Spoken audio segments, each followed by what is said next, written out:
Welcome back, guys, to another episode at the Kentwood House. Yes, and for this video, you're going to see us doing something new for the first time. Tile. That's right. We are on a floor marathon between our hardwood refinishing and now our first time completely laying tile. Which, spoiler alert, looks really good. But oh, go ahead. You can see for yourself. Oh, I was gonna say yes, we are pretty pleased with how it turned out. But yes, you can decide if you agree when you check out the time lapse. Okay, so I'm pretty pumped about this video. I dare say it may be one of our most interesting and exciting videos. It was, because it's one of those things that we did for the first time that actually turned out really well. And we didn't have to redo it. Oh, well, and I just think it made a cool video. So it makes for sure. like cool stuff to watch. Like it's very from the start to finish process.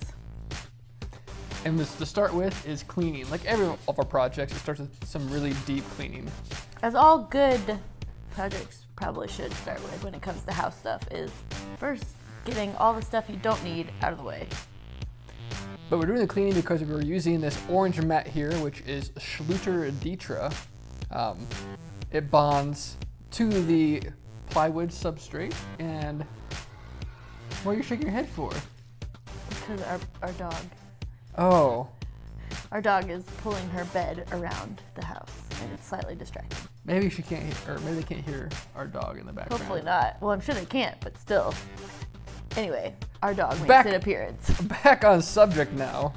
Shluter-Ditra, so it's a membrane that bonds to the plywood substrate and then creates a movement barrier between that and the tile we're laying.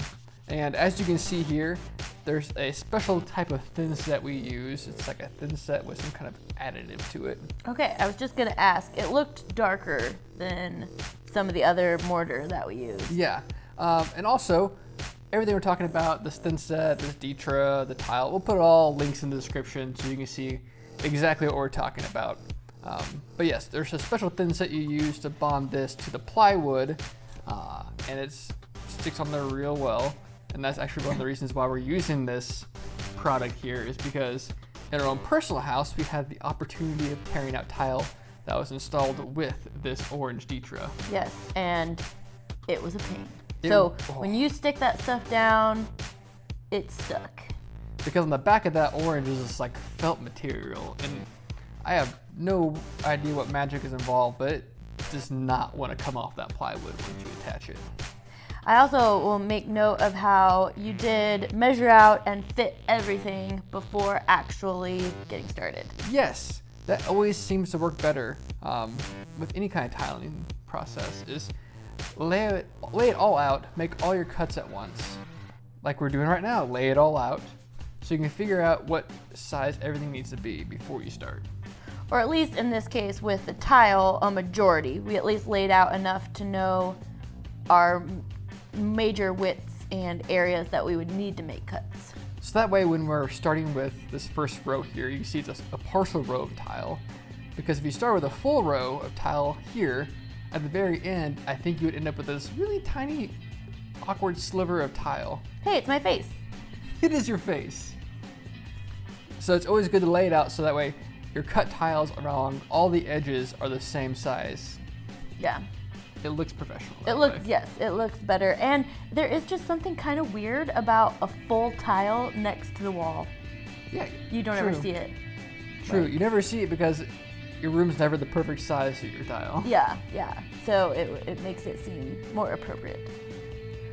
But yeah, so now we are on to the actual tile laying, which involved putting down a layer of mortar on the orange Schluter material, as well as putting a thin layer on the backside of the tile. So you have basically two layers, kind of making a sandwich with your... Exactly. You do back buttering! Back buttering is what it's called on the tile. That's right. And we have the thin set that you're putting down here on top of this Ditra for your tile. we use a different trowel than we use for putting the Ditra down. So the Ditra, when you install it, you have a trowel that has like a 1/4 inch or a really small groove pattern. And then since we're using big tile here, the groove pattern for this trowel is a much deeper groove. Once again, links in the description of the different trowels for the different things. Yeah, and so we kind of figured out a system after a little bit of what worked best as far as getting the mortar down. You want to make sure you cover and kind of fill all the little waffle patterns in the Schluter material. And then you would drag your grooving trowel over that. So also, it's kind of like mudding in the sense of you actually put down a fair amount more material and then basically take a bunch of it back off. Mm-hmm. And you mentioned earlier about making sure you put it in there and fill in all the grooves of that Ditra. That is an extremely important part because the tile is actually bonding to that orange material through a mechanical bond because a little waffle pattern on there. Ooh, fancy. You know, we're getting scientific now. I was very interested in how it worked Yeah, before we no. installed it. That waffle pattern, it doesn't have straight edges. The edges are actually, I'm not sure what angle it is, concaved in.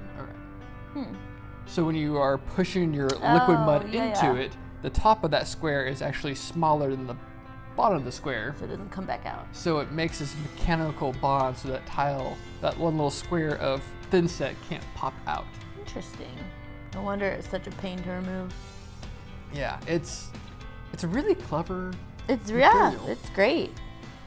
And since it has that mechanical bond to the orange, and then it has a felt bond on the bottom to the plywood, that is how the plywood subfloor can actually move and expand and contract without actually moving the tile on top of it, because there's an actual decoupling of the materials.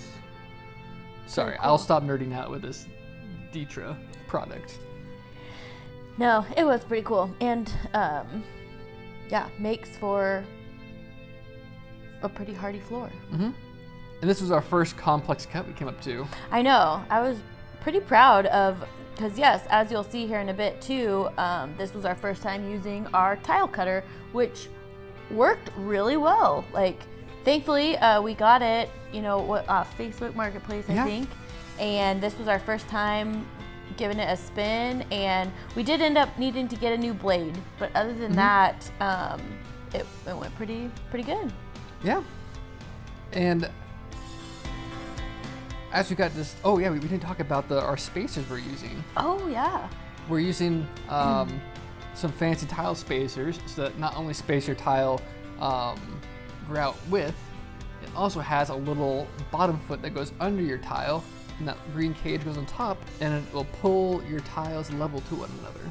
Which I say, I don't actually know cost-wise how much more that was for us, but I think it's totally worth it. If you plan on laying your own tile, it's definitely a benefit. Especially, it may be trickier if you have a ton of little tiles. I mean, you're gonna have a ton of spacers, but with the big fat tiles, I thought it worked really well. Oh, and here is our tile saw that we got. It is a Tile Master. As you can tell, it's got some wear and tear on it, but this is an industrial strength production tile saw, and it was amazing. Yeah, it was. I don't know how much this tile saw was when it was new. It was very expensive new, but thanks to the world of Facebook Marketplace, we got it for like $110. Yeah. So yeah, if you're in the market for a tile saw, check the marketplace, check for used ones, because a nice used one is so much better than a cheap new one. Yeah. So many things these days, cheap new things. Yeah, don't They go for just don't make them like they used to. Or if they still make it like it used to, it costs a lot of money. True. It's a good point. So, whoa. That was an oops, the camera did a little Oh, thing there. I was like, what's happening? So yeah, some more tiling, different angle. Yeah, so on this day here, to finish this room off, as you can see, all the tiles on the perimeter are what we saw being cut in that last cutting snippet. So we actually cut everything we needed for this room ahead of time. And so this day was just dedicated to purely laying tiles. I will also say, if you choose to undertake some tile laying of your own, grab a friend or a spouse, because having 2 people made it go so much faster than just one person all by themselves. Did I do it on my own for some of the time? Absolutely, but just having John there to do the back buttering was really helpful. And then also, one of my duties was with the vacuum cleaner of vacuuming out the Ditra as we were going, because you lay a Ditra and you kind of walk them back and forth, so you get some, dirt and stuff mixed in there. And like we talked about earlier, the mechanical bond that's happening, if there's anything in those crevices, it won't bond. So you have to get all the dirt and debris out before you lay your tile back down on top of it. Yeah. Once again, keep your job site clean. Yes. And I even like it probably cleaner than John, but. True. But on this one, I did really good because I knew how important it was. You to did, keep it yeah, clean. that's true. No, that's very true. Putting in those last tiles was super awkward to find how to sit. Which you did a good job though, making sure you ended at the doorway. I know. You didn't box yourself into a corner. Well, yeah, we planned that. So here is Oh yeah. final piece of tile in our back So, yeah. bathroom and washroom. Our bathroom is left, our little small bathroom, and I went out there the evening before Rachel was going to set tile, and I cut and laid out the tile for the entire room, so that way whenever she came out the next day, it was all ready to go forward. Yeah.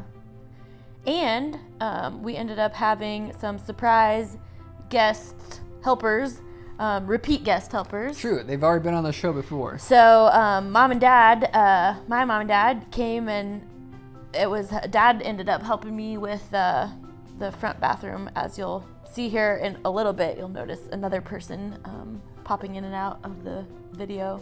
And your mom was in the background painting doors. Oh, nice. So yeah, there's dad. Yay. He became my back buttering person. I will say he was very artistic about his back buttering. And I got a lot better at cutting tiles in this room. As you can see, for the toilet, I got good at cutting a circular corner. I know, yeah. Which, for that, I think we should say you couldn't use the tile cutter. No, I had a tile cutting wheel on an angle grinder. Like a hand by hand. Mm-hmm. Yeah, the big machine would not cut circles. And then also, I don't know if you'll probably be able to see it very well in this video, but the very end here is a transition piece of aluminum. Yes. That's also made by Ditra. So Oh. transition from the higher tile to the lower hardwoods. Yes, we did need a transition Oh, piece. There it is. Between those two, and so took a little bit of finessing between fitting the last tiles and getting the bar across the door, but we made it happen. And to finish it off is to walk around and just kick off all of those little spacers. And you can reuse the green cages and you throw away the yellow spacer. Yes, and interesting to note, in case anyone was questioning, yes, the bottom part of the spacers stays in your floor, which was just that was kind of weird to me, but Yeah. you don't see them. They're gonna be there forever, and they have little holes in them so they don't break the bond of mortar or thin set between the tile and the Ditra. Yeah. But now we're doing grout, which is also a good deal with 2 people. Yes. One person is just focused on Putting the grout down. squishing the grout into the seams, which you do at little angles. So you go at an angle to the grout line. You never go perpendicular with it, or I guess parallel with it. Correct. Yes. You kind of go perpendicular. You go perpendicular with it. But yeah, and then pretty much as soon as it goes down, you wait a little bit, but then wipe a good amount of it off again. And as you can see, that first time you wipe it through, you're gonna have there's a grout haze everywhere, and that's all right. It's expected. So don't try to get it perfectly clean that first time you're wiping it, because they're gonna come back a second time, yeah, like this right here, and wipe it again, and then it'll look much better. So So our bathrooms and our washing room has a floor now. And it's beautiful, like I told you. It was a really neat experience. And yeah, I think I would do it again. I would totally do it again. It was a good level of tedious. Yeah. That said, I would not want to do like a whole house in tile. That would be a lot of tile. I don't know. I would do an entire basement. Okay, well, good to know. But yeah, as always, if you guys have any comments or questions, please leave them down below for us. Like the video, share the video, subscribe to our page. It helps, of course, our YouTube algorithm so we get more views and more subscribers. Well, that's a wrap. Tour.